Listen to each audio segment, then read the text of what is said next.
অনেকেই মনে করে আমাদের কিছু আফসোস লীগ আছে, আফসোস লীগ, গুজব লীগ, হতাশা লীগ, আর মনে করে এইবারে বুঝবি ঠেলা, ভারত বর্ডার বন্ধ করে দিছে, এখন না খায় মরবি। আয় হায় রে, খাওয়ানোর মালিককে এক বাস্তে বলা লাগবে, খাওয়ানোর মালিককে।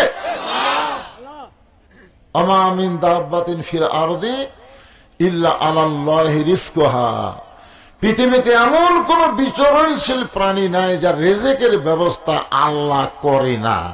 সুবহানাল্লাহ। তাহলে ওই ঘরের মালিক আল্লাহ, ওই আল্লাহর ইবাদত মানে এক নম্বর ইবাদতের নাম হলো নামাজ। যেখানে এক নম্বর ইবাদতের নাম কি? এই জন্য আল্লাহ বলেছেন আল্লাযীনা ইম্মাক্কান্নাহুম ফিল আরদ, মুসলমানের মধ্যে কাউকে যখন ক্ষমতার চেয়ার দেওয়া হবে তার এক নম্বর দায়িত্ব হলো আকামুস সালাত, নামাজ কায়েম করা। আপনারা বলেন তো, বর্তমানে যত দল সামনে নির্বাচনে আসবে, কোন দলকে ভোট দিলে ওই দল ক্ষমতার চেয়ারে পায় নামাজ কায়েম করবে? এই দল কিন্তু আপনাকে বোঝা লাগবে। সবাই আসবে, তাই বলে আমার ভোট আমি দিব, যাকে খুশি তাকে দিব, এটা হলো স্বৈরাচারী কথা।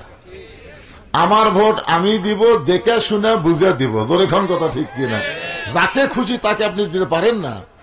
আপনি যদি মুসলমানের বাচ্চা মুসলমান হন, আপনার ইচ্ছা মতো ভোট দিতে পারবেন না, আল্লাহর ইচ্ছা মতো দেওয়া লাগবে। জোরেখন কথা কথা বলেন। এই স্বৈরাচারী কথা কে শিখাইছে?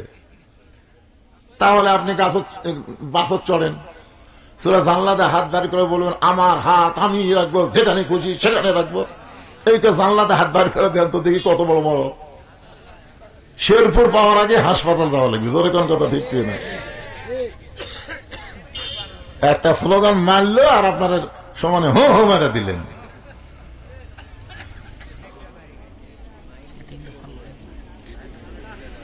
হ্যাঁ, আমরা আল্লাহর প্রশংসা করলাম। এই যে বাদশাহ সাহেব আজকের মাহফিলের প্রধান অতিথি কি বললেন, যে আল্লাহ ইচ্ছা করলে হিন্দু বৌদ্ধ খ্রিস্টানদের ঘরে আমাদেরকে পাঠাবার পারতেন, ঠিক না? কিন্তু আল্লাহ সেই ইচ্ছা না করে সরাসরি মুসলমানের ঘরে আমাদের কবুল করেছেন। কি মনে করছেন? রুহের জগতেই আল্লাহ তাআলা আমাদেরকে ভালোবেসেছেন, রুহের জগৎ। আর ওই জায়গায় ভালোবাসার কারণে আজকে দুনিয়াতে মুসলমানের ঘরে আমাদেরকে কবুল করেছেন। ইমাম মালিক রহমতুল্লাহ আলাইহির কাছে একজন প্রশ্ন করলেন, হুজুর, পৃথিবীর মধ্যে সর্বশ্রেষ্ঠ ধর্ম কোনটা? এই পৃথিবীর মধ্যে সবচাইতে সর্বশ্রেষ্ঠ ধর্ম কোনটা? ইমাম মালিক রহমতুল্লাহ আলাইহি বললেন, এরকম প্রশ্ন করা হলো কবিরা গুনাহ। এরকম প্রশ্নই করা যাবে না, কারণ পৃথিবীতে কোনো ধর্মই নাই, একটাই মাত্র ধর্ম, তার নাম হলো ইসলাম। সুবহানাল্লাহ বলেন। অমাইয়াবতাগি গায়রাল ইসলাম দীনান ফালা ইউকবালা মিনহু, ইসলাম ছাড়া অন্য কোন জীবন ব্যবস্থা ধর্ম কেউ যদি গ্রহণ করে, আল্লাহ বলেছেন লা ইউকবালা মিনহু, লাইন অফ জেন্স, কখনোই কবুল করা হবে না। একমাত্র কবুলযোগ্য ধর্মের নাম হলো ইসলাম। ইসলাম শুধু ধর্ম না, এটা একটা জীবন ব্যবস্থা। আমরা সেই ইসলামের মধ্যে আল্লাহ আমাদের পছন্দ করেছেন। খুশি না বেজার? আল্লাহ তাআলা আমাদেরকে বিশ্ব নবীর উম্মত হিসাবে কবুল করেছেন। বিশ্ব নবী, বোঝেন যে নবীর উম্মত হওয়ার মধ্যে কতটুকু লাভ।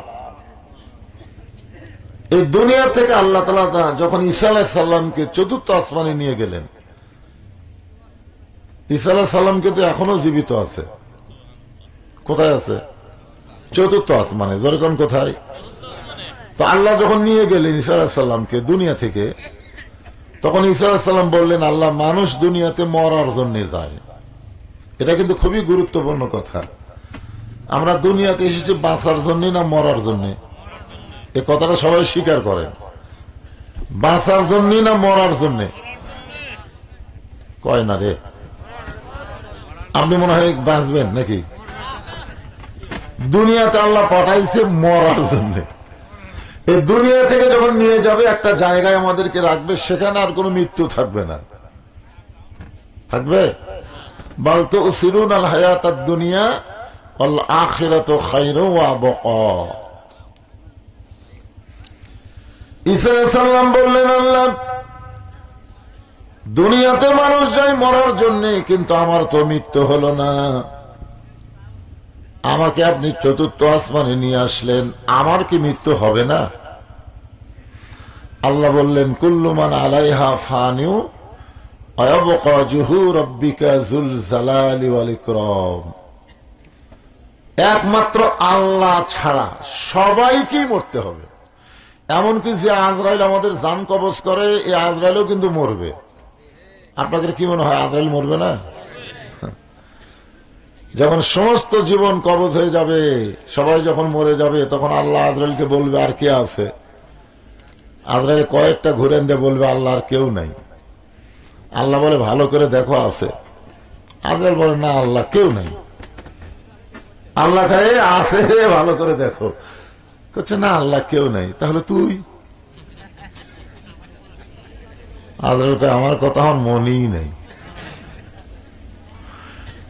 তা আল্লাহ বলেন, এখন তোমার জান তুমি কবজ করো। ওই সময় আজরাইল একটা চিৎকার দিবে, আল্লাহ, আগে যদি জানতাম যে আমার জান আমারে কবজ করা লাগবে, তাহলে এই দায়িত্ব আমি নিতামই না। এখান থেকে কি বুঝলেন? সবাইকে মরতে হবে, শুধু একজনই থাকবে, তিনি কে? আরো জোরে বলেন। আল্লাহ বলেন, ঈসা, অবশ্যই তোমার মৃত্যু হবে। ঈসা আলাইহিস সালাম বললেন, আল্লাহ, এই মৃত্যুটাকে চতুর্থ আসমানে হবে না দুনিয়ায় হবে? আল্লাহ বললেন, আবার তোমাকে দুনিয়াতে প্রেরণ করা হবে। ঈসা আলাইহিস সালাম বললেন, আবার কবে নবী করে দুনিয়াতে প্রেরণ করবেন? আল্লাহ বলেন, নবী করে না, বিশ্ব নবীর উম্মত করে তোমাকে দুনিয়াতে প্রেরণ করা হবে। ঈসা নবী আমাদের নবীর উম্মত হওয়ার কথা শুনেই এক নিয়তে 4 রাকাত নামাজ পড়ছে। কয় রাকাত? আল্লাহ বলে, ঈসা কিসের নামাজ? বলে, আল্লাহ, নবী হয়ে আমি তেমন খুশি হতে পারিনি, কিন্তু বিশ্ব নবীর উম্মত হওয়ার কথা শুনেই শুকরিয়াতান আমি 4 রাকাত নামাজ আদায় করে দিলাম।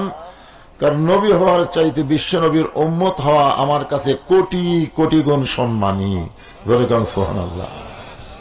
এখন চিন্তা করেন, বিশ্ব নবীর উম্মত হওয়াটা আমাদের লাভ না লস? সেরকম তো মনে হয় মুখে মুখে, নাকি?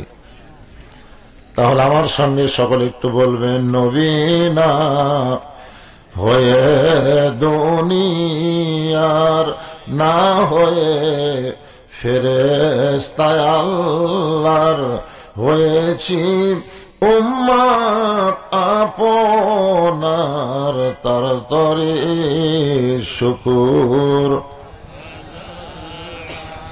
এটা শোনার জন্য আমি স্টপ দিলাম। আপনারা এখন এই হাজারের মধ্যে আছেন।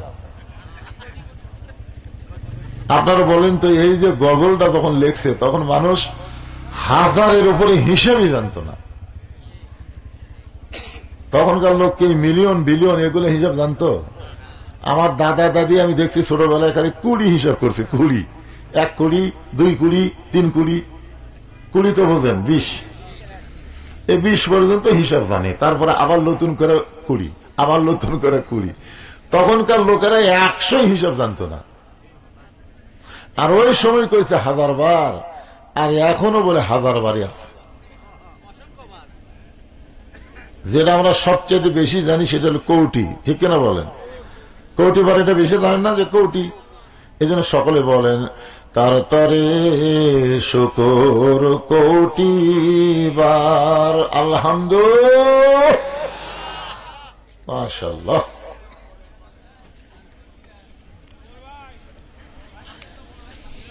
আপনারা যে কালামুল্লাহ শরীফ থেকে আলোচনা শুনবেন, সেই পবিত্র কালামুল্লাহ শরীফ থেকে একটা সূরার শেষের অংশ আমি আপনাদের সামনে তেলাওয়াত করছি।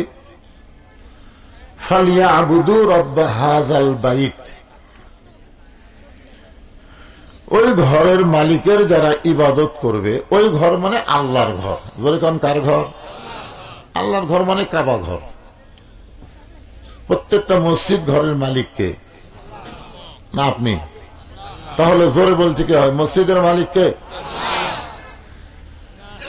এই ঘরের মালিকের যারা গোলামি করবে আল্লাহ তাদেরকে দুইটা পুরস্কার দিবে। কয়টা? আল্লাযী আত'আমাহুম মিন জু'ইন ওয়া আমানাহুম মিন খাউফ। তাদের রিজিকের কোনো পেরেশানি থাকবে না এবং যাবতীয় ভয় ভীতি থেকে আল্লাহ তাকে নিরাপত্তা দিয়ে দিবে। ভারত যতই চেষ্টা করুক আমাদের রিজিক বন্ধ করবার পারবে না, আল্লাহ যদি দেয়। জোরেখান কথা ঠিক কিনা? আপনারা বলেন তো, ভারত পেঁয়াজ বন্ধ করার পরে বাংলাদেশে পেঁয়াজের দাম কমিছে না বাড়িছে? আলু বন্ধ করার পরে বাংলাদেশে আলুর দাম কমিছে না বাড়িছে?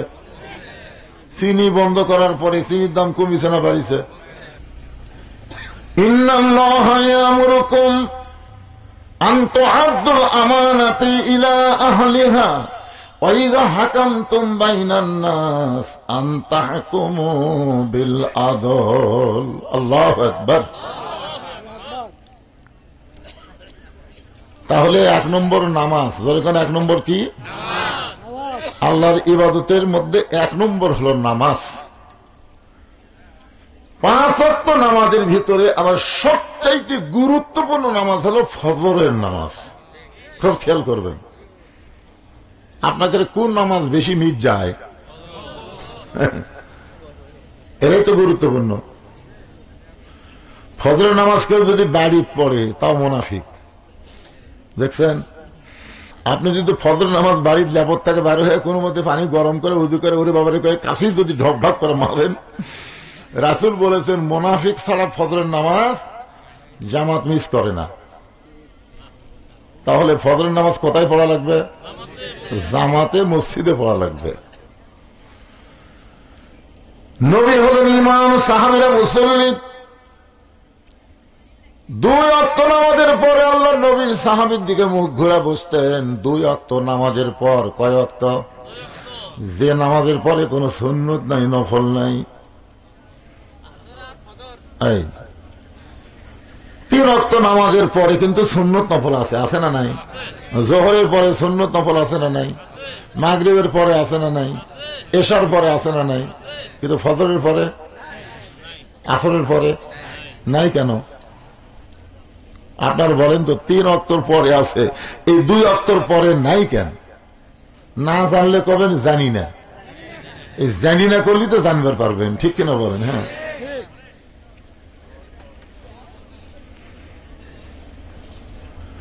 মনটা খুবই খারাপই হয়ে গেল। আমি কয়েকদিন আগে সব দিকে মাহফিল করলাম দিনের বেলা, মনে করছিলাম পার্টিটা বলা সেই মানুষ হবে। হ্যাঁ, আজকে এমন ঠান্ডা হচ্ছে ভাই, ঠান্ডার চোটে জনগণ ল্যাব ছাড়তেছে না।